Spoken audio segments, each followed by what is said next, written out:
सिंहमुरारिसुरार्चितलिङ्गं निर्मलभासितशोभितलिङ्गम्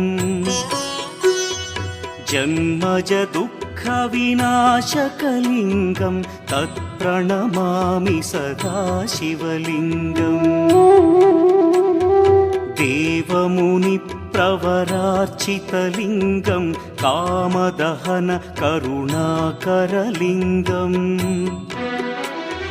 रावणदर्पविनाशकलिङ्गं तत्प्रणमामि सदा शिवलिङ्गम्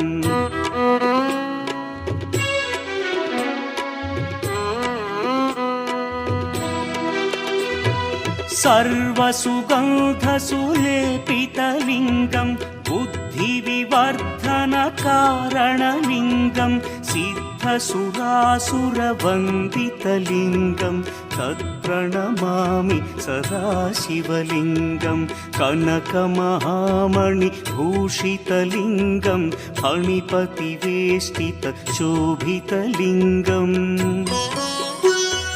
दक्षसुयज्ञ